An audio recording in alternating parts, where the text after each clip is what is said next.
Sa ngalan samahan sa anak ug sa Espiritu Santo, Amen. ang Ginoo manaag kaninyo. Manasa kanimo. Mga igsoon atong ihalad kining misalas ta na atong mga intensyon, mga grasya ang gustong pangayoon, mga pasalamat, grasya sa kinabuhig pamilya. Padayon kitang magampo kanunay alang sa kayuhan sa tanang mga masakiton, kalinaw sa kalibutan ug sa tanang mga kalag. Busaron mandam kita pagsaulog ing santos nga misa, atong inulsulan ng atong mga sala.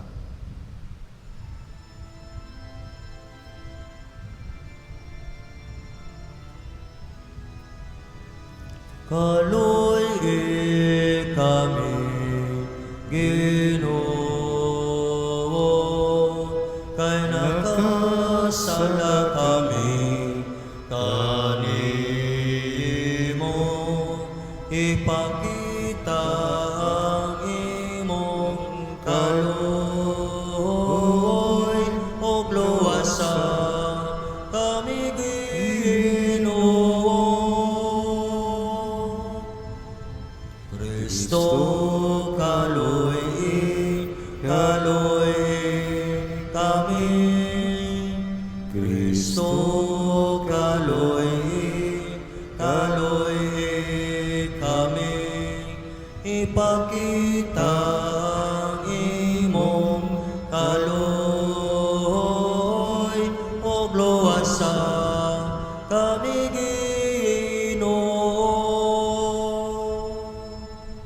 Kaluyan o kita sa Dios nga makakagahom sa tanan o pasayloon sa atong mga sala, naroon ta kita niya ngadto sa kinabuhing dayon.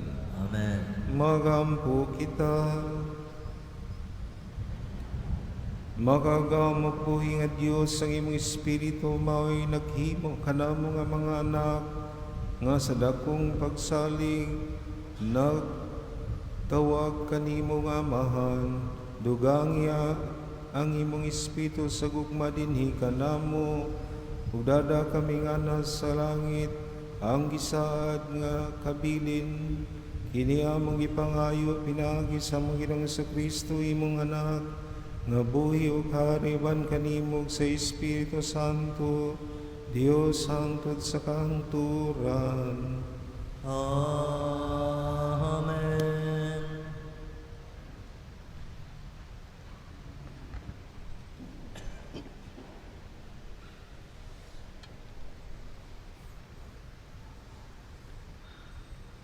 Pagbasagikan sa basahon sa Deuteronomio. Mipadayon si Moises pagsulti sa tanang Israelita. Miingon siya, usa ka gatos ug kawaan na katuig ang akong edad, ug dili na ako makapangulo kaninyo. Gingnan ako sa Ginoo, dili ka makalabang sa suba sa Hordan. Ang Ginoo mismo nagmaguna kaninyo sa paglabang niini. Laglago niya kining mga nasura, samtang nagpadulong kamo kanila, ug inyo silang ilugan sa ilang mga kaptangan. Si Josue maoy mangulo kaninyo, sumala sa gingon sa Ginoo. Ingon nga gilaglag sa Ginoo si Sihon ug si Og, ang mga haring Amorihanon, ug ang ilang mga yuta, laglagon usab niya kining mga nasura. Itugyan niya sila kaninyo, ug buhaton ninyo kanila ang akong gisugo kaninyo. Pag maisugon ug pakalaki kamo, ayaw ninyo sila kahadloki, kay ubanan kamo sa Ginoo nga inyong Dios, dili kamo niya biyaan. Unya gipatawag ni Moises si Josue o giingnan niya atubangan sa tanang Israelita. Magpakalaki o magpaisugon, inig pangulo mo ining katawhan, ngadto sa yuta nga gisaad sa Ginoo, nga ihatag niya sa inyong mga katigulangan. Tabangi sila pagpanag-iya niini, tultulan ka sa Ginoo ug ubanan, dili ka niya biyaan ni talikdan, busa ayaw kahadlok. Ang pulong sa Ginoo. Salamat sa Diyos.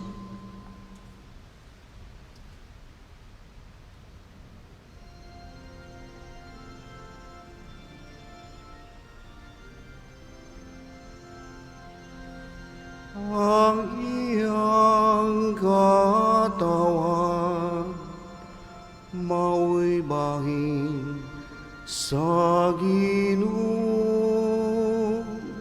Ang iyang katawan mao'y bahin sa Ginoo.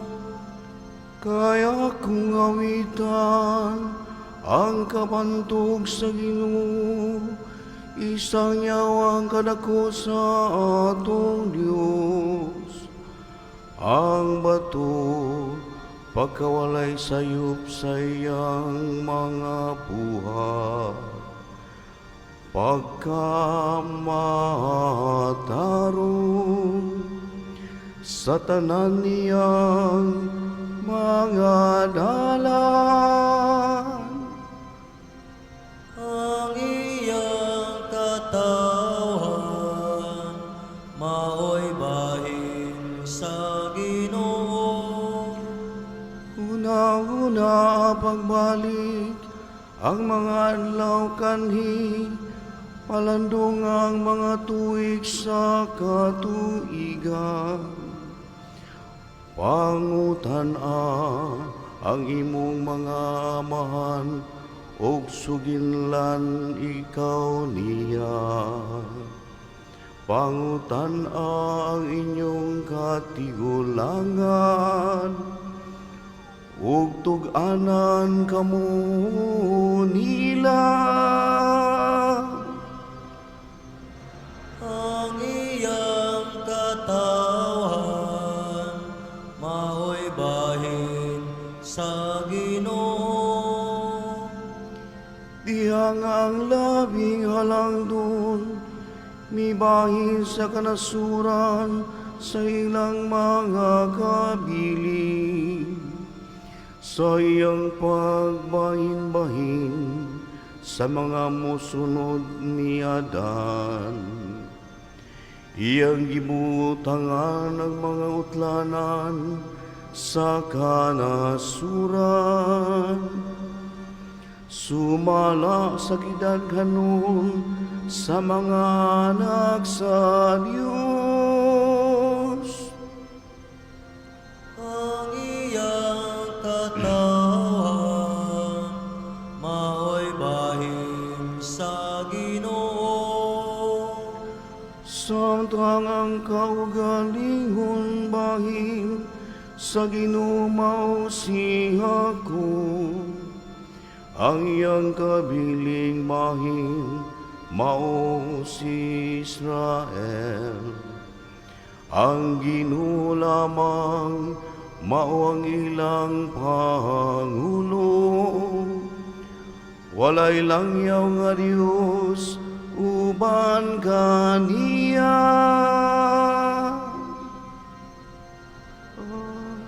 Ang iyang katawan mao'y bahin sa Ginoo.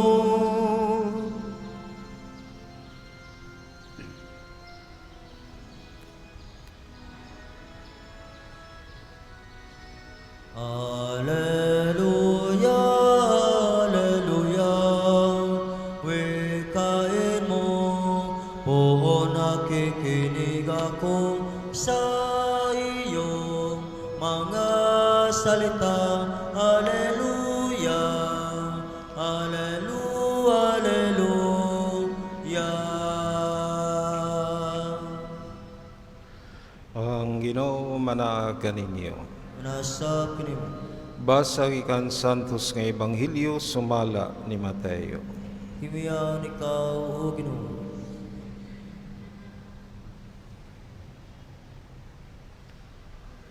Niantong higayuna, ang mga tinunan mangadto kang Hesus og nangutana, kinsa man ang labing dako sa gingharian sa langit? Si Jesus mitawag sa kabata ug ipatindog niya sa tubangan nila ug miingon siya, hinumdumi kini, gawas kun kamo mausab ug mahimong sama niing bata, dili kamo makasulod sa gingharian sa langit.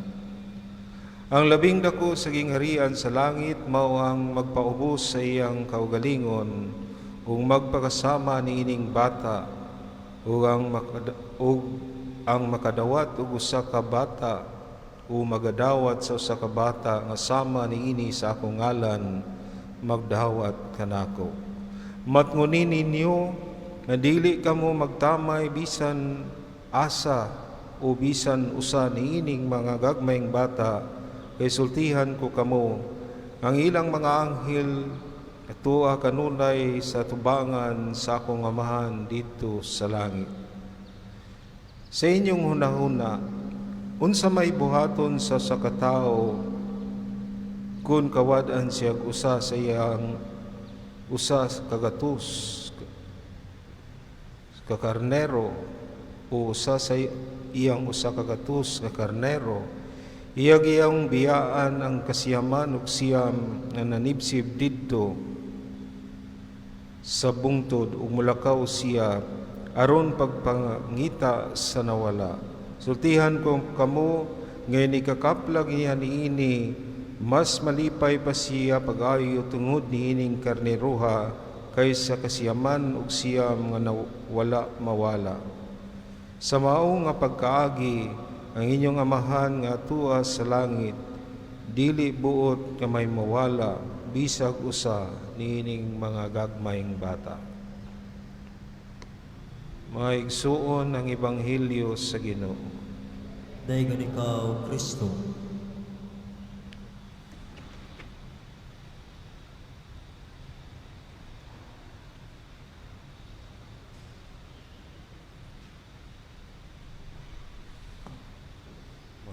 Maayong gabi.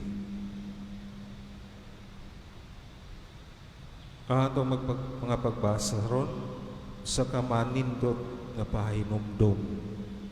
Ngunang pagbasa, nadungog nato ang istorya sa kinabuhi ni Moises. Di natong nahibawan nga si Moises gipili sa Dios pagkuha sa katawhan nga naulipon sa Ehipto ug iyang nahimo ug nadala niya sa yuta nga gisaad sa Dios, ang yuta nga tabuno. Nga maingon ta, mauto ang misyon ni Moises, mauto ang gusto o kabubuton sugo sa Dios. Pero sa unang pagbasa, nagpadayag nga siya natapos na ang iyang misyon sa edad nga 120. Ugigo na lang siya sa pagtanaw sa yuta nagisaad sa Dios, kay niining higayon na siya o sa upahuway na. Ug si Joshua ang mipuli niya pagpadayon. Mao nga iyang tambagan si Joshua nga iyaw kahadlok, panalanginan, ubanan, protektahan ka sa Dios. Sa imong pagpadayon o pagkigbatok sa mga hari nga tua niadtong lugara.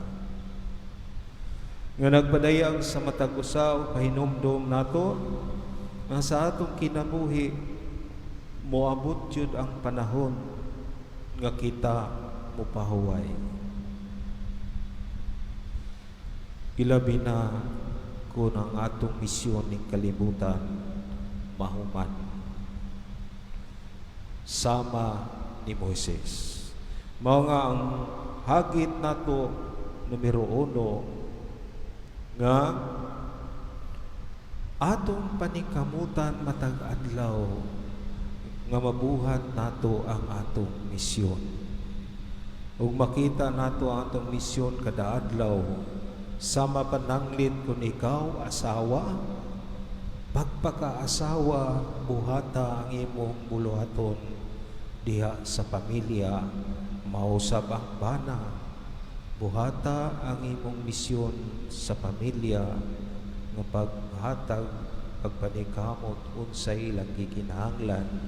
Kung ikaw anak unya nag-eskwela o nagtrabaho, paningkamot buhat sa imong misyon kay mauna ang imong isugo sa Dios.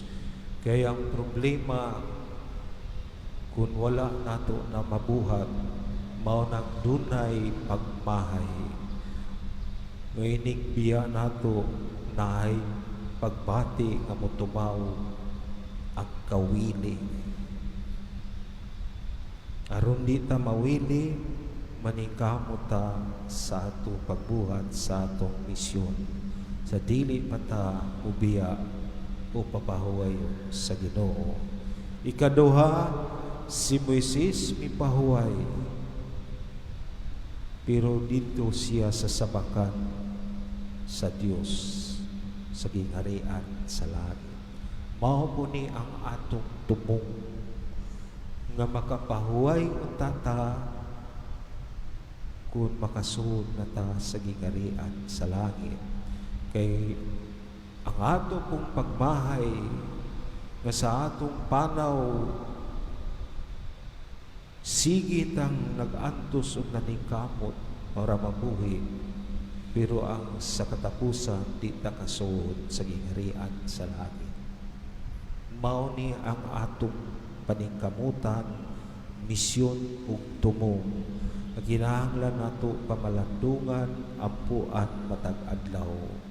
Sa Ebanghelyo, mausad ang ipadayag nga niingon si Jesus, ihang nangutana ang iyang mga tinunan, kinsa man ang labing dako. Mikuha si Jesus og usa ka bata ug gihimo niya modelo o example.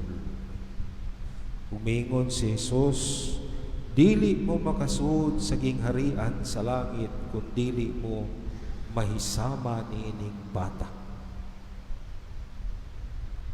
Sa atong padiay, kung gusto tang makasulod sa gingharian sa langit, si Jesus mitudlo nato ron unsaon pagpakasama sa bata.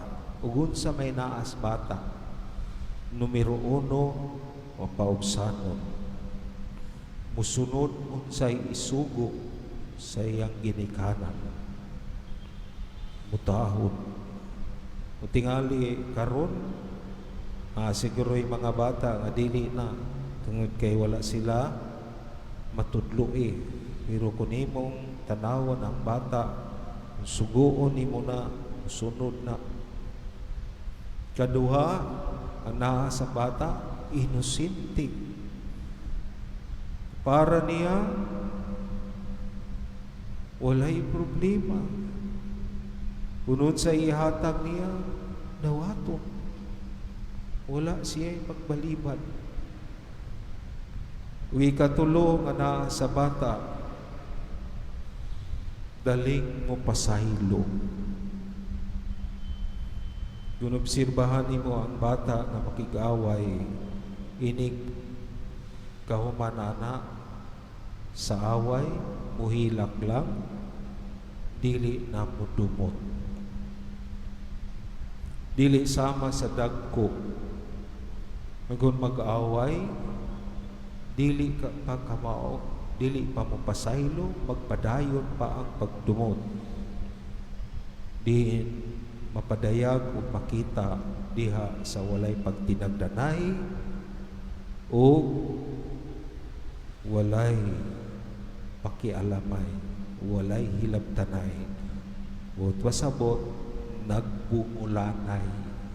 Kung mahitabo na kasagaran diha sa relasyon, sa pamilya o sa ato mga kahigalaan.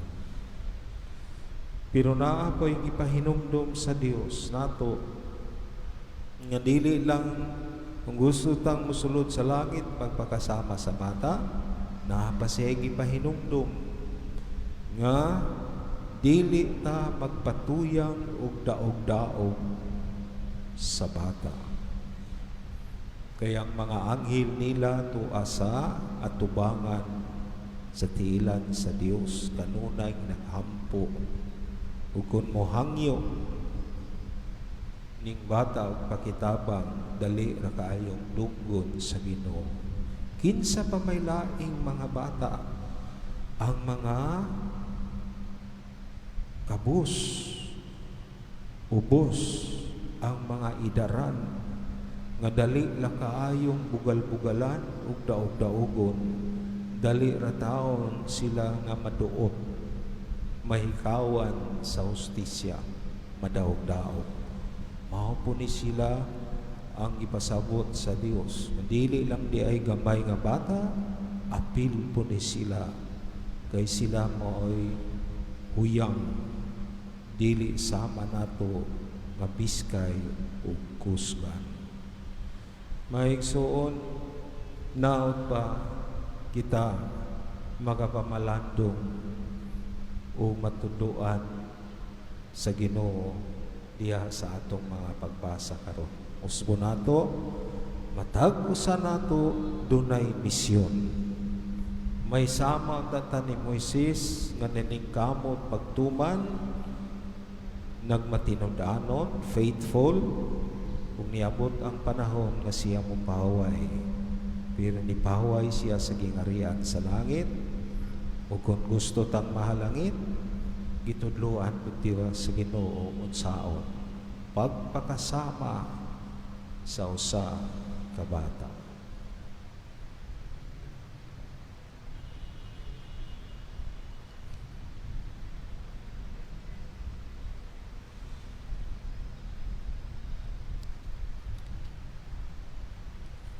Lihog manindog, tugarong ampuon ng pag-ampo sa katawa.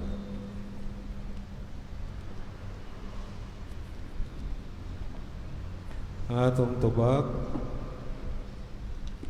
may gugmaong Dios, dungga ang among pag-ampo. Nga ang simbahan, mamahimong epektibong instrumento diha sa pagpalawong ug pagpalig-on sa pagtuo sa mga kabataan. Mag-ampo kita. May gugmaong Diyos, dungga nga among pagampo. Nga ang mga nangulo sa gobyerno, mupakitag tinud-anayng pagtagad diha sa pagpangitag mas maayong kaugmaon alang sa tanang kabataan, ug nga kining gagmayng mga bata mamahimong luwas gikan sa tanang matang sa pag-abuso. Mag-ampo kita. May Gugmaong Diyos, dungga nga among pagampo.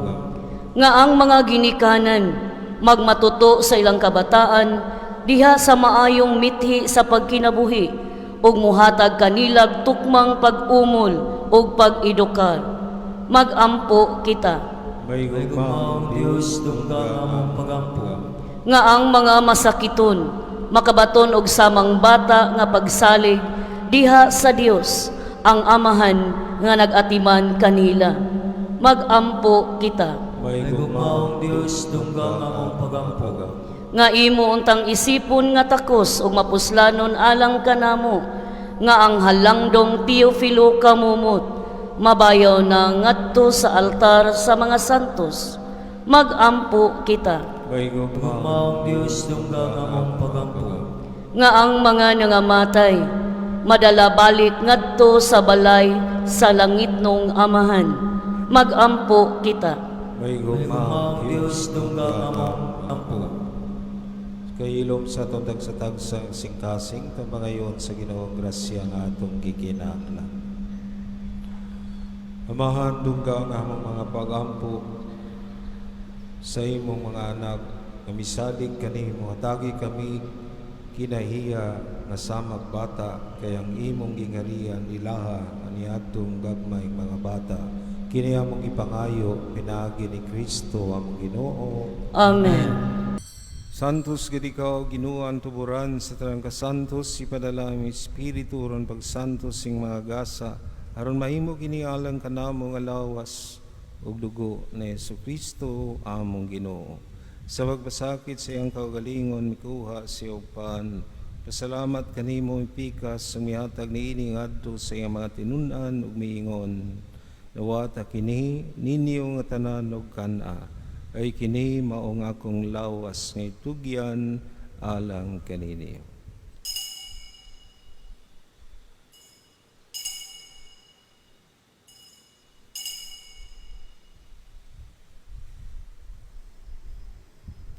Samang paagi tapos ang panihapon mikuha siya sa kalis. Pasalamat kanimo pag-usab.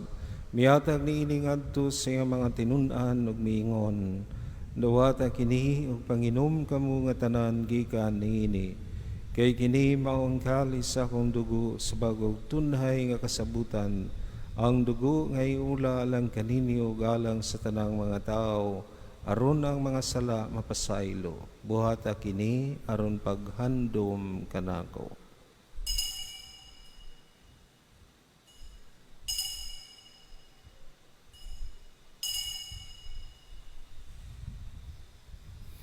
Kini ang misteryo sa pagtuo.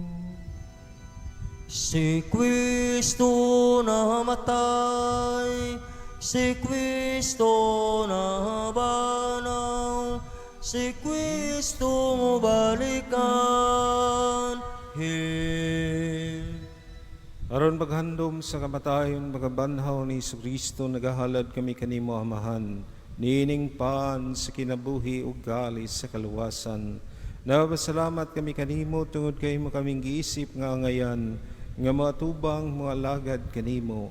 Himuha kami nga mga lawat sa lawas ug dugo ni Kristo magkahiusa diha sa Espiritu Santo.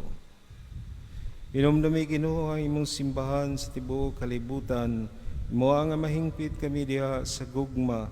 Uban ni Leo among Papa ni Jose among obispong tigdumala ug sa tanang mga pari. Hinumdumi usab ang among mga igsuon nga nangamatay, ilabi na ang kalag ni Romeo Pipito Sr. ug ang tanan nga gihalad nining misa karon ug sa tanang mga kalag sa purgatorio.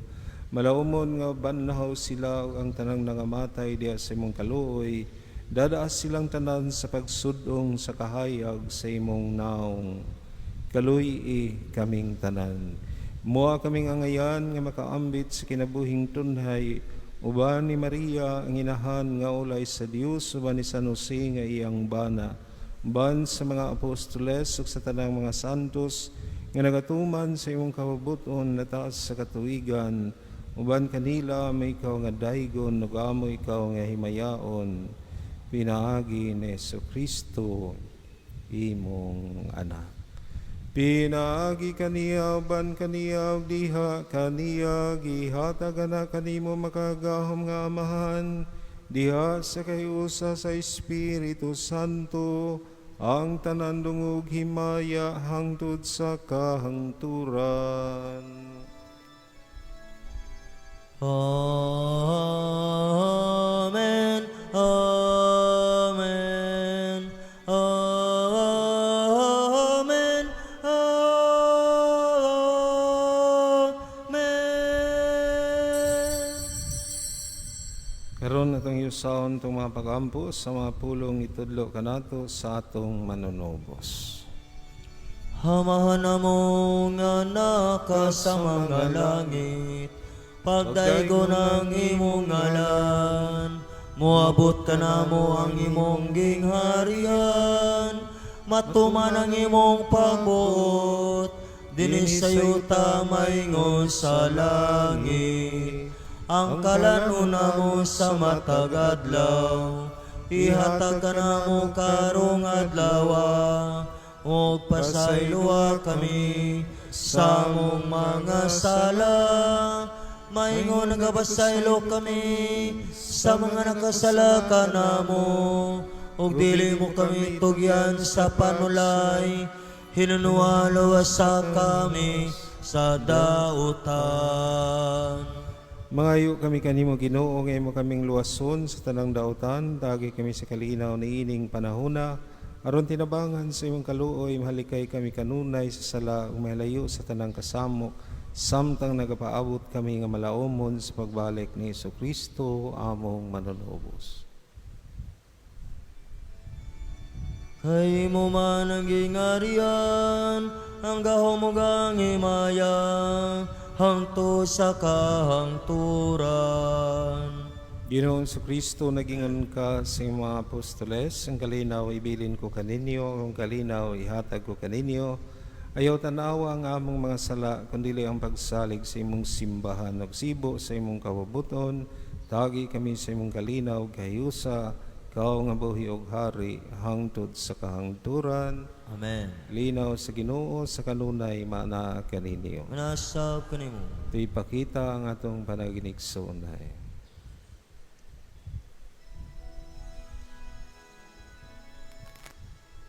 Kudero sa Diyos nga gawagtang sa mga sala sa kalibutan.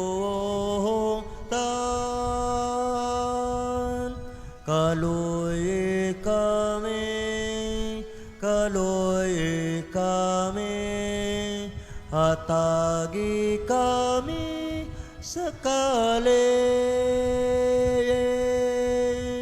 na.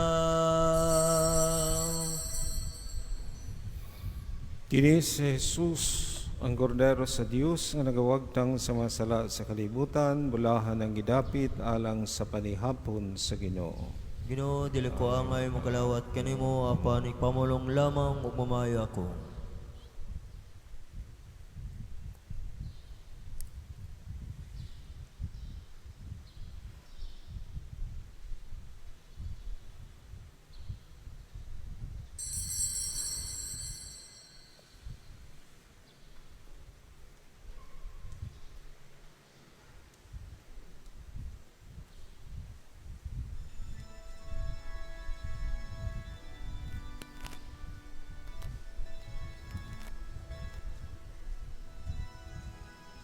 Magampo kita.